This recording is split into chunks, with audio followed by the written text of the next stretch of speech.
was. The carousel was running, but there was nobody operating it. I noticed that before I noticed anything else. It was the last hour of the park's Halloween night event, and most families had already filtered toward the exits. The air smelled like funnel cake grease and something faintly chemical, probably the fog machines they'd been running all evening along the main thoroughfare.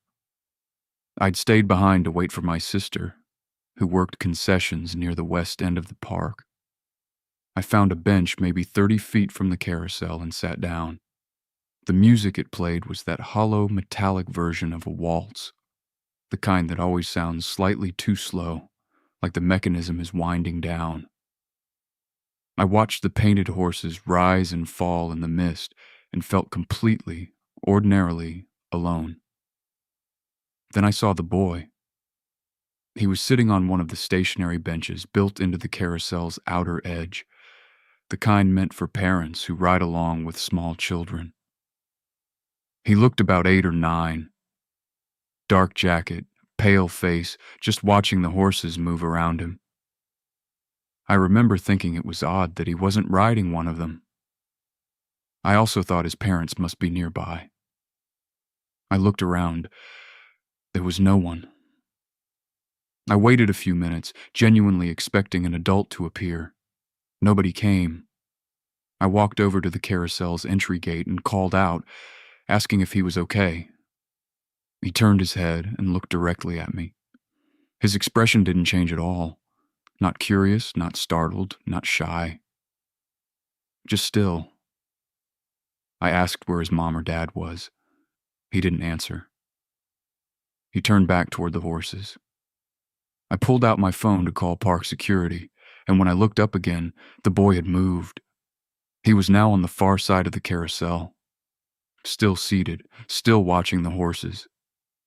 The carousel hadn't stopped. I hadn't seen him walk. I told myself he'd simply moved between the horses while I was looking at my phone and I'd missed it. That felt reasonable. That felt like the kind of thing a tired mind does at the end of a long evening. I got through to security and described what I was seeing. The woman on the line said she'd send someone over. I kept my eyes on the boy while I waited. He didn't move again. A security guard arrived about 4 minutes later. A young guy, flashlight already out. I pointed at the carousel. The guard looked at it for a long moment. Then he looked at me. He said very carefully that he didn't see anyone on the carousel. I looked again. The bench was empty. The carousel kept turning. The music kept playing. The guard walked the perimeter of the ride with his flashlight while I stood there feeling something I can only describe as a deep wrongness. Not fear exactly, just the sensation that something in my understanding of the last 10 minutes was fundamentally broken. My sister found me there a few minutes later. She said I looked like I'd seen a ghost, and she laughed when she said it. I didn't tell her what I'd seen. I don't know why. We walked to the car, and I kept my eyes forward. I've been back to that park once since then, in daylight, with friends. We passed the carousel, and I looked at that outer bench, the one for parents, and I felt it again. That same wrongness, quiet and patient, like it had been waiting for me to return. I suggested we go somewhere else. Nobody argued, but I noticed, as we walked away, that one of my friends glanced back at the carousel with an expression I recognized. I didn't ask her about it. Some things are easier left alone. The next story comes from someone who wasn't alone in the park, but slowly realized the person following them wasn't supposed to be there at all. I first saw him near the entrance to the log flume, and I thought nothing of it whatsoever. It was a Saturday in late August, brutally hot, the kind of day where the pavement radiates heat back up at you and everything smells like sunscreen and sweat. My friend Kara and I had arrived early to beat the crowds, and by noon the park was packed. The man was ordinary looking. Average height, maybe mid-40s, wearing a gray t-shirt and a baseball cap pulled low. He was standing near the ride exit when I glanced at him. and then I didn't think about him again. Not until the roller coaster. We'd queued for almost 40 minutes for the park's main coaster, a big steel loop and drop that ran along the back boundary of the park. When we finally got off and came down the exit ramp, I saw him again. Gray shirt, cap pulled low, standing at the edge of the exit area, looking at us. I pointed him out to Kara. She said he was probably just waiting for someone. I agreed. That made sense. We went for food after that. Kara got a lemonade. I had a basket of fries I barely touched because the heat had killed my appetite. We sat at a shaded table near the middle of the park, and when I looked up from my phone midway through the meal, he was standing at the condiment station about 15 feet away. He wasn't getting anything. He was facing us. His head was tilted slightly down so I couldn't see his eyes beneath the cap. I told Kara. Her expression shifted. She said we should move. We did. We went to the far end of the park, to a children's area neither of us had any reason to visit, deliberately trying to create distance between ourselves and him. We rode a small spinning teacup ride, which I recognize sounds absurd in retrospect, and when we stepped off, I scanned the area around us. He was at the entrance to the children's area, watching. We found a park employee, a teenage girl running a ring toss game, and I told her, quietly and directly, that a man had been following us for the past 2 hours across multiple locations in the park. She looked genuinely alarmed and called over her radio. We waited. 2 security personnel arrived quickly. We described him and pointed in the direction we'd last seen him. They split up. We were asked to stay in place. About 12 minutes passed. One of the guards came back and said they'd located a man matching the description and were in the process of speaking with him. He asked us some questions, took our contact information, and told us they'd be escorting the individual off the premises. He said it with the carefully neutral voice people use when they're understating something. He didn't tell us anything more than that. I pushed a little and asked if the man had said anything, if he'd given a reason for being near us. The guard paused for just a moment too long before saying the man had claimed he was visiting the park alone. That was all he offered. Kara and I left through the main gate about 20 minutes later with a different security guard walking alongside us to the parking lot.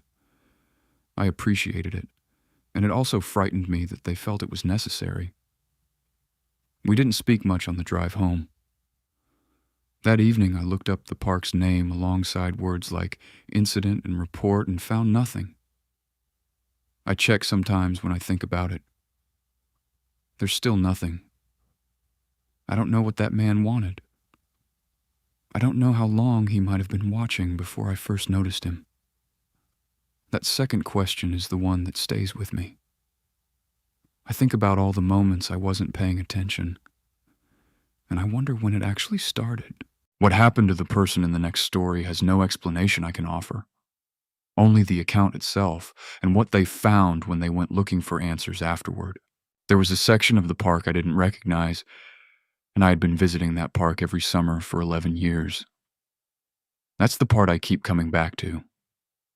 I knew that park. I knew the layout the way you know the floor plan of somewhere you grew up. Instinctively, without having to think about it. So when I turned a corner near the older, original section of the park and found myself in a pathway I didn't recognize, I stopped walking and genuinely questioned myself. It was late September, a weekday, and attendance was sparse. The park's older section always had a particular atmosphere. Peeling paint, trees grown tall enough to block the light, a kind of comfortable shabbiness that I'd always found charming. This pathway extended from a gap between 2 older buildings I'd passed hundreds of times. The gap had never led anywhere before. I was almost certain of that. I stepped through.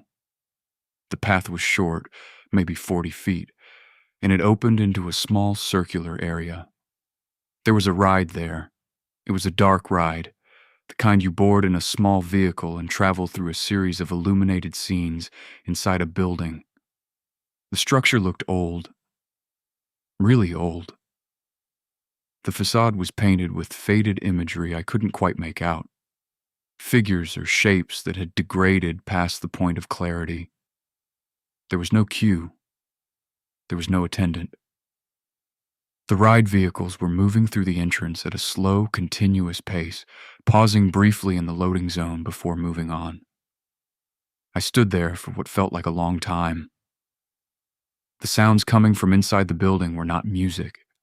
They were a low ambient tone, something between a hum and a drone, and occasionally something that might have been voices but resolved into nothing whenever I tried to focus on it.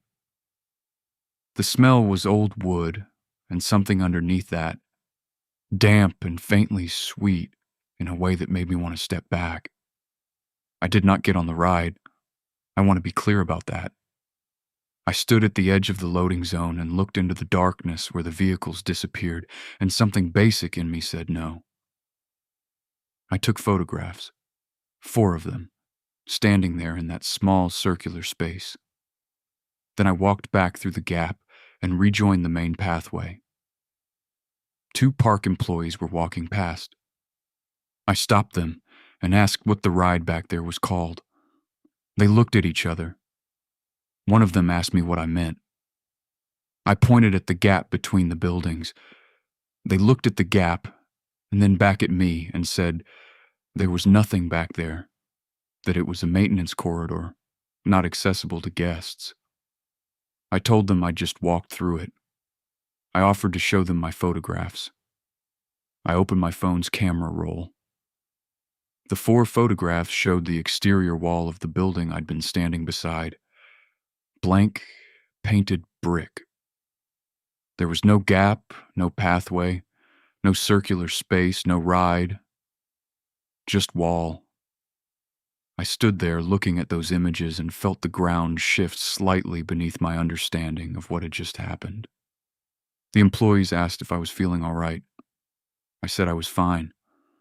I walked to the park's guest services building and asked, as calmly as I could, if there had ever been a dark ride in the older section of the park. The woman at the desk typed something, looked at her screen, and said there had been one. A dark ride installed in the park's original construction closed in 1987 after a structural assessment and demolished the following year. I nodded. I thanked her. I left the park and sat in my car for a while without starting it. I've looked at those 4 photographs many times since then. They still show only the wall. Whatever I walked through, whatever I stood in front of, whatever I almost stepped into, it left no evidence at all. Only the memory of that sound, that low, patient hum. I still hear it sometimes, right at the edge of sleep.